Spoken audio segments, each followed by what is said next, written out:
आज आपल्या किसनराव मोरे हायस्कूलमध्ये भांड्यांच्या जुन्या पाठांतर्गत भांड्यांचे प्रदर्शन भरण्यात आले आहे। तुम्हाला जुन्या भांड्यांची ओळख व्हावी यासाठी प्रदर्शन भरवलेलं आहे। आता ही वस्तू बघा, ही कुठल्या धातूमध्ये आहे? पितळमध्ये आहे। हे जुन्या काळामध्ये पंचपान म्हणून ओळखलं जात होतं बघा। याच्यामध्ये किती आपल्याला हे दिसतात पाया? 5 आहेत म्हणून याचं नाव काय आहे? पंचपान। महिला याच्यामध्ये हळदी, कुंकू, अष्टगंध, गुलाब अशा 5 व्यवहारासाठी लागणारे जे गंध आहेत ते ठेवण्यासाठी याचा वापर करत होत्या।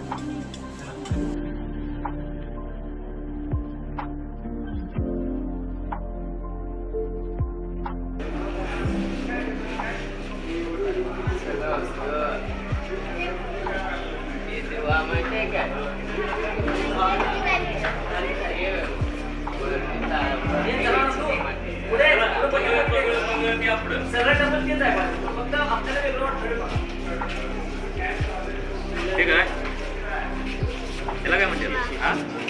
चिमणी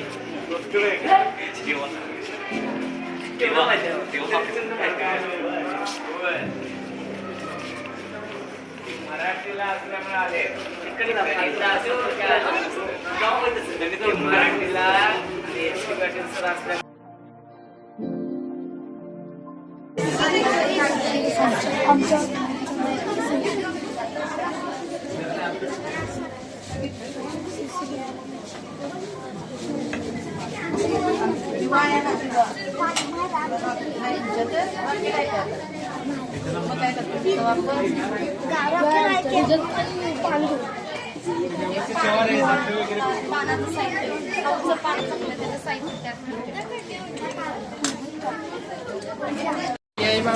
मातीची शिटी हडप्पाकालीन संस्कृतीच्या काळामध्ये जो आपला भारतीय व्यापार परराष्ट्रांसोबत चालत होता की जी इराकमधील मेसोपोटेमिया संस्कृती आहे, त्या संस्कृतीसोबत आपल्या हडप्पाकालीन व्यापारी जे ते व्यापार करत होते की ज्याच्यामध्ये प्रामुख्याने मणी, मातीच्या वस्तू आणि त्यामध्ये ही मातीची शिट्टी सुद्धा समाविष्ट असायची की ज्यांना पक्ष्यांचे असे आकार दिल्यानंतर त्याच्यामध्ये शिट्टीचं रूपांतर केलं जायचं। आजकाल आपण प्लास्टिकच्या शिट्ट्या बघतो, पण त्या काळात सुद्धा करमणुकीसाठी आपल्याला त्या मातीच्या शिट्ट्या ज्या आहेत त्या शिट्ट्या निर्यात केल्या जायच्या। त्याचा आवाज आता आपण बघायचं हे कसं वाजतं, म्हणजे त्या काळच्या लहान मुलांना करमणूक करण्यासाठी या पद्धतीच्या मातीच्या शिट्ट्या बनवून त्या निर्यात केल्या जायच्या। समजलं? नमस्कार, मी S K. Patil sir, Kisanrao More high school आणि ज्युनियर कॉलेज सरवडे।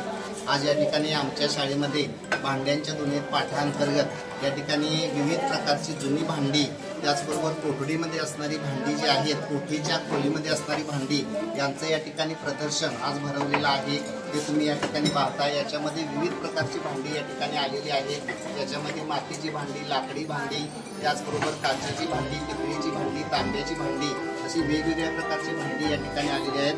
तिथे एक अनोखी वस्तू आपल्याला या ठिकाणी पाहायला मिळते, ती म्हणजे जुन्या काळातील लोक या ठिकाणी खाऊचं पान आणि खाऊच्या पानाबरोबर या ठिकाणी सुपारी असेल, कात असेल किंवा इतर काही पदार्थ असतील ते ठेवण्याच्या दृष्टिकोनातून या ठिकाणी वापरली जाणारी जी पेटी आहे ती पेटी या ठिकाणी आम्हाला मुलांच्याकडून उपलब्ध झालेली आहे।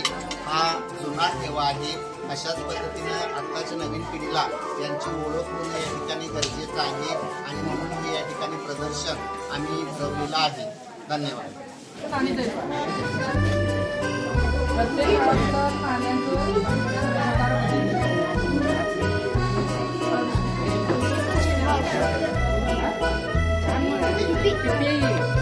अरे तुम्हाला घटक सुरू होता माहिती का हडप्पा संस्कृतीच्या काळामध्ये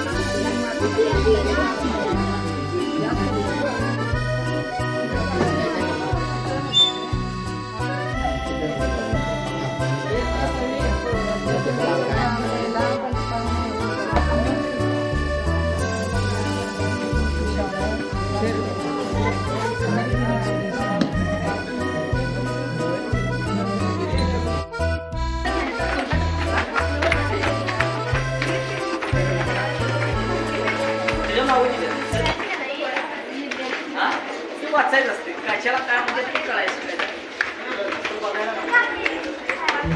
त्यामुळे